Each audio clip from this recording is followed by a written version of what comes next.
ଜୟ ଜଗନ୍ନାଥ। ଆଜି ଆମେ ଜାଣିବା କଳି ବାସ କରୁଥିବା 5ଟି ସ୍ଥାନ। ଆସନ୍ତୁ ଜାଣିବା। କଳି ବଚନ ଶୁଣି ହସି ସନ୍ତୋଷ ଚିତେ ରାଜ ଋଷି। 4 ପ୍ରକାରେ ସ୍ଥାନ ଦେଲା ନିତ୍ୟ ଅଧର୍ମ ଜହିଁ ମେଳା। ଦ୍ୟୁତ କାମିନୀ ମଦ୍ୟପାନ ପ୍ରାଣୀ ମାରଣ ଯେବା ସ୍ଥାନ। ପୁଣି ବୋଲଇ କଳିଯୁଗ ମୋରେ ସ୍ଥାନ 4 ଭାଗ।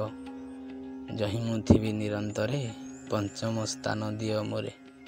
କଳିର ବାକ୍ୟ ଭାଳି ଚିତେ ସୁବର୍ଣ୍ଣ ଦେଲା ତାର ହସ୍ତେ। ଏ 5 ସ୍ଥାନ ପଞ୍ଚଗୁଣ ବ୍ରାହ୍ମଣେ ସାବଧାନେ ଶୁଣ। ଅର୍ଥାତ୍ କଳିଯୁଗର ପ୍ରାର୍ଥନା ଶୁଣି ରାଜା ପରୀକ୍ଷିତ ତାଙ୍କୁ 4ଗୋଟି ସ୍ଥାନ ଦେଲେ। ସେଗୁଡ଼ିକ ହେଲା ଜୁଆ ଖେଳ, ମଦ୍ୟପାନ, ସ୍ତ୍ରୀ ସଙ୍ଗ ଓ ହିଂସା। ସେହି ସ୍ଥାନ ମାନଙ୍କରେ ଯଥାକ୍ରମେ ଅସତ୍ୟ, ମନ୍ଦ, ଆସକ୍ତି ଓ ନିର୍ଦ୍ଦୟତା ନାମକ ଅଧର୍ମ ସର୍ବଦା ନିବାସ କରେ। କଳିଯୁଗ ତାଙ୍କୁ ଆହୁରି କିଛି ସ୍ଥାନ ମାଗିଲା। ତେଣୁ ସମର୍ଥ ପରୀକ୍ଷିତ ତାଙ୍କୁ ଆହୁରି ଗୋଟିଏ ସ୍ଥାନ ଦେଇଦେଲେ। ସେହି ଗୋଟିକ ହେଉଛି ସୁବର୍ଣ୍ଣ ବା ଧନ।